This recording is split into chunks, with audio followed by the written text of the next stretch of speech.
مکان کا غصبی نہ ہونا. اگر غصبی مکان پر یا غصبی لباس میں نماز پڑھی جائے وہ نماز قابل قبول نہیں ہوتی. لہذا لباس کا مباح ہونا، پاک ہونا یہ شرط ہے. اسی طرح مکان کا بھی مباح ہونا شرط صلاۃ ہے. اگر کپڑا ایسا ہے جو چوری کے پیسوں سے خریدا گیا یا کسی کا لباس غصب کیا گیا تو اس لباس میں نماز پڑھنا جائز نہیں ہے. یا اگر لباس ایسے حیوان کا بنایا گیا، اس کی پوستین بنائی گئی یا کوئی واسکٹ بنائی گئی جو حلال جانور تو تھا لیکن حرام ہو گیا تھا، تو اس کے حرام کے چمڑے سے اگر کوئی کپڑا بنایا جائے، کوئی ستر عورتین اسے کیا جائے، یا حرام گوشت جن کا گوشت ہی حرام ہے اس کے چمڑے سے کوئی لباس تیار کیا جائے، اس میں نماز پڑھنا جائز نہیں ہے. اسی طرح مرد کے لیے خالص ریشم کا لباس پہن کر نماز پڑھنا موجب بطلان ہے. ہاں البتہ عورتیں اگر چاہیں تو خالص لباس سے ریشم زیب بدن کر کے وہ نماز پڑھ سکتی ہیں، کیونکہ عورتوں کے لیے ریشم کا لباس استعمال کرنا جائز ہے. لہذا پتہ چل گیا کہ جب تک لباس پاک نہ ہو اور جب تک لباس حلال نہ ہو، غصبی نہ ہو، اس وقت تک نماز پڑھنا مباح نہیں ہوتی. لہذا لباس کا مباح ہونا، پاک ہونا یہ شرط صلاۃ ہے. یہ پانچویں شرط. اور چھٹی شرط یہ ہے کہ مکان مصلی، نماز پڑھنے والے کا مکان غصبی نہ ہو، حلال ہو. ایسا نہ ہو کہ مالک راضی نہ ہو کہ آدمی زبردستی وہاں گھس جائے کہ نماز بجا لائے. اور یہ بھی شرط ہے کہ مکان مستقر ہو، یعنی حرکت نہ ہو. لہذا اگر کوئی آدمی کشتی میں نماز پڑھے یا ریل کار میں پڑھے یا کسی بس اور کار میں پڑھے جس میں حرکت ہوتی ہے، پیشانی جم کے وہاں آدمی سجدہ جما کے سجدہ نہیں کر سکتا، تو وہ نماز بھی جو ہے صحیح نہیں ہوگی. کیونکہ مکان مصلی، نماز گزار کا مکان مستقر ہونا چاہیے، اس میں قرار ہونا چاہیے، سکون ہونا چاہیے. لہذا اگر مجبوری ہے، اگر نماز نہ کار میں نہ پڑھے، ریل کار میں نہ پڑھے، گاڑی میں نہ پڑھے، کشتی میں نہ پڑھے تو نماز قضا ہو جائے گی. اگر یہ اندیشہ ہو کہ نماز قضا ہو جائے گی تو پھر اقل الکبیحین کے طور پر چھوٹی قباحت کو گوارا کرنا پڑے گا اور اسی حالت میں نماز ادا کی جائے گی. خالق کائنات اس نماز کو قبول فرمائے گا. لہذا لیکن اگر مجبوری نہ ہو تو مکان مصلی کا مستقر ہونا، قرار پکڑنا یہ لازمی شرط ہے. اگر اس میں استقرار نہ ہو تو بحالت اختیاری نماز کا ادا کرنا جائز نہیں ہے. یہ ہو گئی 7 شرطیں اور اذا فات شرط فات المشروط. اب رہ گئی 7ویں اور 8ویں شرط. تو وہ یہ ہے کہ وقت کی پابندیاں پہلے عرض کیا جا چکا ہے کہ وقت سے پہلے کوئی عمل کرنا جائز نہیں ہے. تو لہذا نماز آیات کا بھی وقت مقرر ہے، نماز جمعہ کا بھی وقت مقرر ہے، نماز عیدین کا بھی وقت مقرر اور معین ہے. الغرض ان کی پابندی بھی کرنا پڑے گی تو لباس بھی پاک اور مکان بھی پاک اور مباح ہونا چاہیے۔ اگر کسی قسم کی کوئی کمی بیشی ہو جائے تو نماز پھر صحیح نہیں ہوگی۔ ان شرطوں کا مد نظر رکھنا ضروری ہے اور واجب ہے۔ ان کے علاوہ جو ہیں قوانین نماز، قواعد نماز، واجبات نماز، ان کا بھی لحاظ کرنا پڑے گا۔ اگر جان بوجھ پر کسی واجب کو ادا نہ کیا جائے، اس کو نظر انداز کر دیا جائے تو بھی نماز فوت ہو جاتی ہے۔ لہذا ان کے قواعد و ضوابط اور واجبات و محرمات کا جاننا بھی ضروری ہے اور ان کا ادا کرنا بھی ضروری ہے۔ الغرض یہ ہے شرائط نماز۔ جب آدمی شرائط کو پورا کر لے، اب اس کے بعد نوبت اجزاء کی آتی ہے کہ وہ نماز کے اجزاء ترکیبی کیا ہیں جن سے مل کر نماز کی ماہیت عالم وجود میں آتی ہے اور نماز کا ڈھانچہ کھڑا ہوتا ہے۔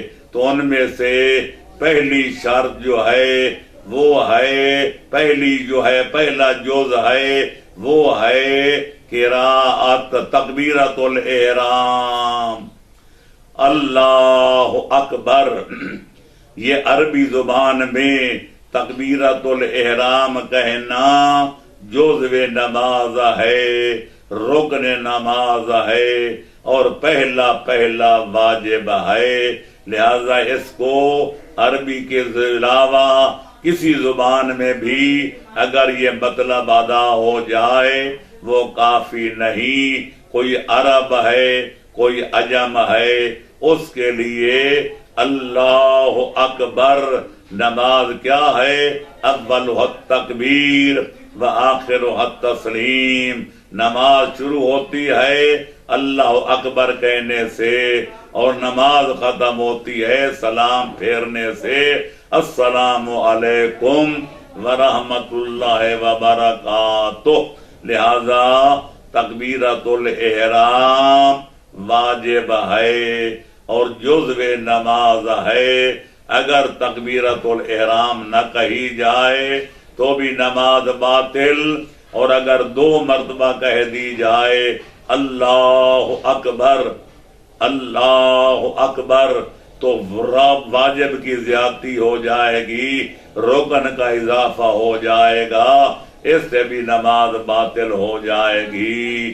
اس سے پتہ چلا کہ نماز اس طرح پڑھنی چاہیے جس طرح خالق کائنات حکم دے، اور محمد و آل محمد اس حکم پر عمل کر کے دکھائیں۔ یہی وجہ ہے کہ پیغمبر اکرم صلی اللہ علیہ وآلہ وسلم نے فرمایا تھا کہ اللہ فرماتا ہے نماز پڑھو، صلو کما رأیتمونی اصلی۔ اگر نماز پڑھنا چاہتے ہو تو اس طرح پڑھو جس طرح مجھے پڑھتے ہوئے دیکھ رہے ہو۔ پتہ چلا کہ جب تک نمازی کی نماز پیغمبر اکرم صلی اللہ علیہ وآلہ وسلم کی نماز کے مطابق نہیں ہوگی، اس وقت تک کسی نمازی کی نماز قابل قبول نہیں ہوگی۔ لہذا اس کے بعد ہمارے ائمہ طاہرین ہیں، جو نبی کی نماز کا انداز تھا وہی حیدر کرار کی نماز کا انداز تھا۔ یہی وجہ ہے کہ جنگ جمل میں جب مولا نے جنگ فتح ہونے کے بعد مسجد بصرہ میں، جامع بصرہ میں نماز پڑھائی تو کئی اصحاب رسول بھی موجود تھے جنہیں جناب کی ابتدا میں نماز پڑھی تو انہیں وہ کہہ اٹھے تھے لَقَدْ ذَكَّرَنَا هَذَا الرَّجُلُ صَلَاةَ رسول اللہ۔ اس آدمی نے یعنی حیدر کرار نے آج بڑی مدت کے بعد پیغمبر اسلام کی نماز کا نقشہ پیش کر دیا ہے، ہمیں پیغمبر کے زمانے والی نماز یاد دلا دی ہے۔ تو لہذا جو پیغمبر کا انداز نماز تھا وہی حیدر کرار کا تھا۔ اگر پیغمبر اکرم کو کوئی نہ دیکھ سکے تو حیدر قرار کی نماز کو دیکھ لے، اگر ان کا زمانہ درک نہ کر سکے تو حسن مجتبیٰ کی نماز کو دیکھ لے، اگر سید جناب حسن مجتبیٰ کی نماز کا منظر نہ دیکھ سکے تو سید الشہداء کی میدان کربلا میں دشمنوں کے سامنے چٹے دن میں تیروں تلواروں کی بارش میں نماز ادا کرنے کا طریق دیکھ لے اور اپنی نمازوں کی اصلاح کرتا جائے۔ جناب سید الشہداء نے تیروں تلواروں کی بارش میں نماز خدا ادا کر کے دنیا پر یہ واضح کیا اور قائل کائنات کو یہ پیغام دیا، نہ مسجد میں نہ بیت اللہ کی دیواروں کے سائے میں نماز عشق ادا ہوتی ہے تلواروں کے سائے میں۔ اللہ اس طرح مہدی ہادی تک چلے جاؤ، تعداد میں عدل بدل نظر آئے گا، لیکن قول واحد منہم قول باقیہم، صاحب میزان الکبریٰ نے، علامہ شعرانی نے بھی اقرار کیا اور صاحب دراست اللبی بنا دیار الحبیب نے بھی اقرار اور اعتراف کیا کہ آل محمد کے ائمہ کی تعداد تو گو 12 ہے، لیکن قول واحد منہم قول باقیہم، ان میں سے جو ایک کہتا ہے وہی دوسرا کہتا ہے، جو دوسرا کہتا ہے وہی تیسرا کہتا ہے۔ تعداد عدل بدل ہوتا رہتا ہے تعداد میں، لیکن ان کے قول میں اور ان کے فعل میں کوئی اختلاف نہیں ہوتا۔ جو ایک کہتا ہے وہی آخری کہتا ہے، جو آخری کہتا ہے وہی پہلا کہتا ہے۔ تو گویا ان کے قول و فعل کی یک رنگی کو دیکھ کر، ہم آہنگی کو دیکھ کر یہ کہنا پڑتا ہے ان پہلا بھی محمد، ان کا آخری بھی محمد، ان کا درمیانی بھی محمد، یہ سب کے سب محمد ہیں، کوئی ایک بھی بیگانہ نہیں ہے۔ تو لہذا پتہ چلا کہ نماز اس طرح پڑھنی چاہیے جس طرح نبی اعظم صلی اللہ علیہ وآلہ وسلم نے پڑھی ہے۔ یہ دوسرا جو ہے واجب ہے۔ پہلا واجب تھا تکبیرۃ الاحرام، اگر اس میں کمی کی جائے یا بیشی کی جائے، ایک دفعہ نہ کہی جائے یا 2 مرتبہ کہہ دی جائے تو نماز ختم ہو جاتی ہے۔ اس طرح شریعت نے رکوع ہر رکعت میں رکوع 1 قرار دیا، سجدے 2 قرار دیے۔ اگر کوئی بندہ کہے کہ ہم 2 سجدے کرتے ہیں تو رکوع کیوں نہ 2 کریں؟ اگر 2 رکوع 1 رکعت میں کرے گا وہ نماز منہ پر ماری جائے گی، کیونکہ یہ وہ نماز ہے جو نہ اللہ نے فرمائی ہے نہ نبی نے پڑھی ہے۔ اسی طرح اسی سے مسئلہ شہادت ثالثہ فی التشہد، جو ہماری قوم میں ایک نو ایجاد مسئلہ کھڑا ہو کر دیا گیا ہے کہ شہادت ثالثہ تشہد میں داخل کی جا رہی ہے۔ جو کام نبی سے لے کر مولا علی تک، مولا علی سے لے کر 12ویں لال ولایت تک جو 12 نے نہیں کیا، جو 14 نے نہیں کیا، اس کے کرنے کا جواز کیا ہے؟ تو پتہ چلا خالق اکبر کا نام بھی بے جا لیا جائے تو وہ جائز نہیں ہے۔ تو حیدر قرار کا نام اگر بے جا تشہد میں لیا جائے اس کو بھی کوئی فقیہ جائز قرار نہیں دے گا۔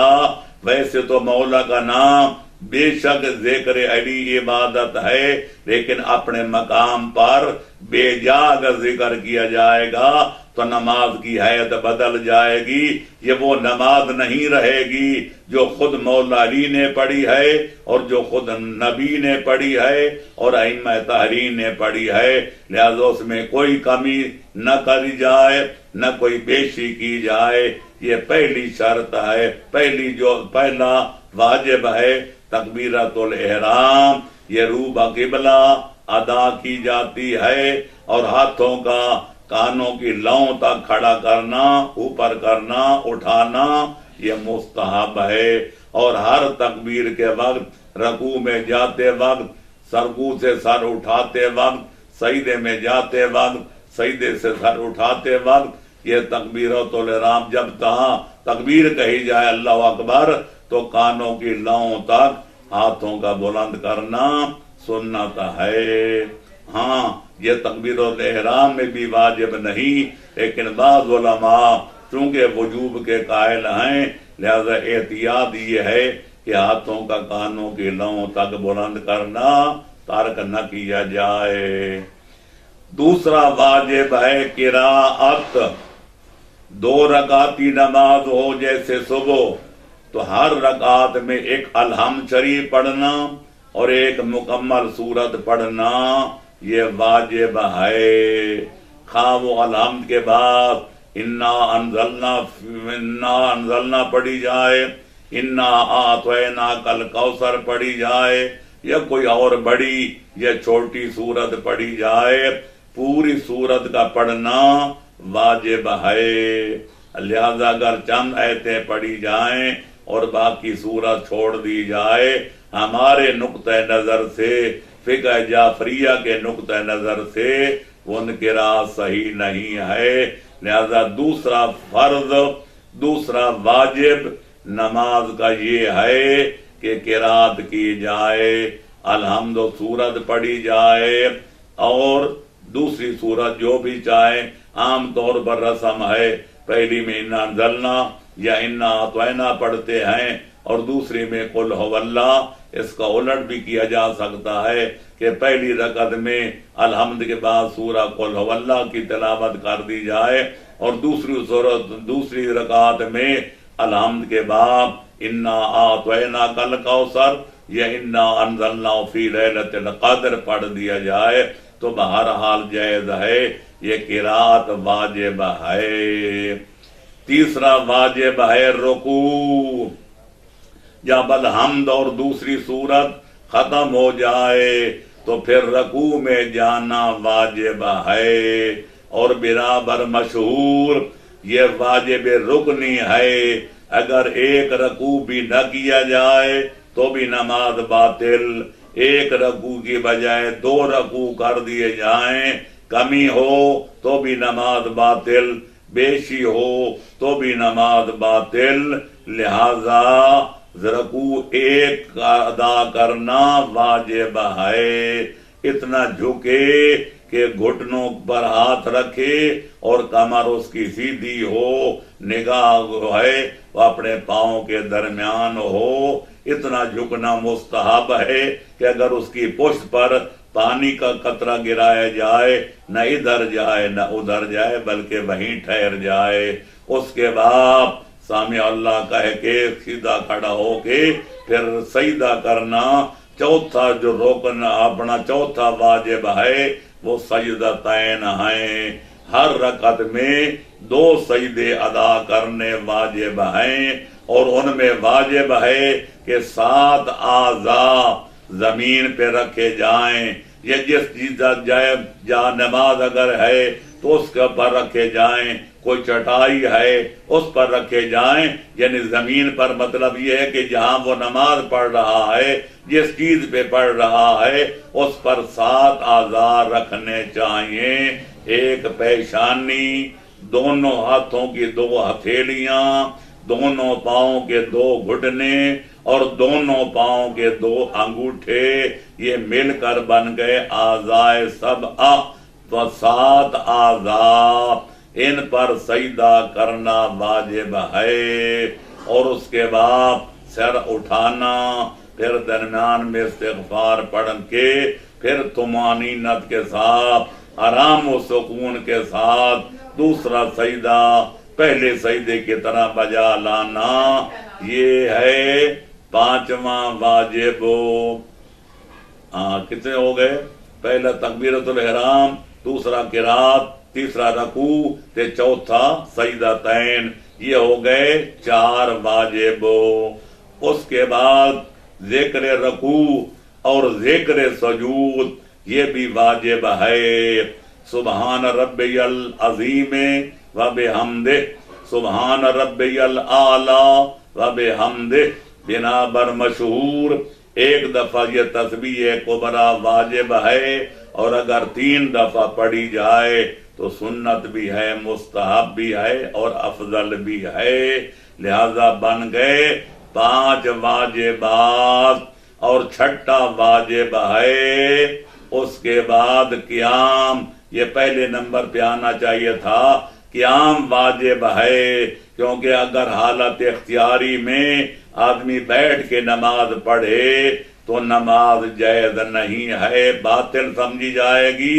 اور خاص طور پر تکبیرۃ الاحرام کے وقت کھڑا ہونا اور قیام متصل برکوع، قیام سے رکوع میں جانا، اس کے واجب رکنی ہونے پر تمام فقہا کا اتفاق ہے. تو یہ بن گئے 6. اور 7واں واجب ہے نماز کا تشہد پڑھنا. اگر 2 رکعتی ہے اس میں 1 دفعہ تشہد پڑھنا واجب ہے، اور اگر 3 رکعتی ہے تو اس میں 2 تشہد ہیں جیسے مغرب کی نماز. اور اگر 4 رکعتی ہے تو اس میں بھی 2 تشہد ہیں، ایک دوسری رکعت کے بعد، دوسرا چوتھی رکعت کے بعد یا تیسری رکعت کے بعد. یہ نماز میں تشہد پڑھنا بھی واجبات نماز میں سے 7واں واجب ہے. اور آخری واجب ہے سلام. الصلاۃ اولها التکبیر وآخرها التسلیم. معصوم فرماتے ہیں نماز کی ماہیت کیا ہے، نماز کی اثریت کیا ہے. اللہ اکبر کہنے سے نماز کی ابتدا ہوتی ہے اور السلام علیکم کہنے سے نماز کی انتہا ہوتی ہے. لہذا سلام عام طور پر 3 پڑھے جاتے ہیں. پہلا سلام السلام علیکہ ایھا النبی ورحمۃ اللہ وبرکاتہ، یہ مستحب ہے، سنت ہے. اور دوسرا اور تیسرا سلام ان میں سے جو پہلے پڑھ لیا جائے نماز ختم ہو جاتی ہے. السلام علینا وعلی عباد اللہ الصالحین پہلے پڑھ لیں تو نماز مکمل ہو جائے گی. السلام علیکم ورحمۃ اللہ وبرکاتہ مستحب بن جائے گا. اور اگر نمبر 2 پر السلام علیکم ورحمۃ اللہ وبرکاتہ پڑھ لیں تو نماز مکمل ہو جائے گی. آخر میں السلام علینا وعلی عباد اللہ الصالحین کا پڑھنا مستحب بن جائے گا. بہتر یہی ہے کہ موجودہ ترتیب کے مطابق پہلے السلام علیکہ ایھا النبی پڑھا جائے، اس کے بعد السلام علینا وعلی عباد اللہ الصالحین پڑھا جائے، اور آخر میں السلام علیکم ورحمۃ اللہ وبرکاتہ پڑھا جائے. اور جب قم پڑھا جائے السلام علیکم کہ اب تم پر سلام، تو دل میں کوئی قصد بھی کیا جائے کہ کن کو سلام کر رہا ہے تو مستحب یہ ہے، افضل یہ ہے کہ کرامن کاتبین کو بھی مخاطب کرے.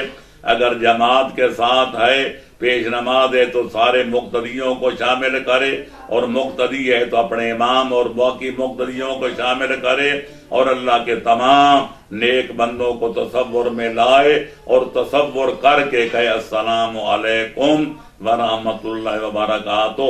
نماز ختم ہو جائے گی. اس کے بعد جو 3 مرتبہ اللہ اکبر پڑھا جاتا ہے، یہ تعقیبات نماز میں سے ہے، نہ نماز کا جزو ہے نہ نماز کی شرط ہے.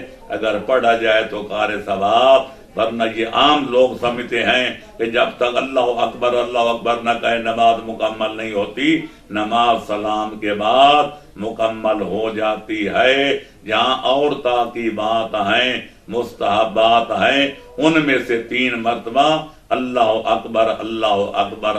اکبر کہنا یہ بھی مستحب ہے، اور ہاتھوں کا کانوں کی لووں تک بلند کرنا بھی مستحب ہے. وآخر دعوانا ان الحمد للہ رب العالمین.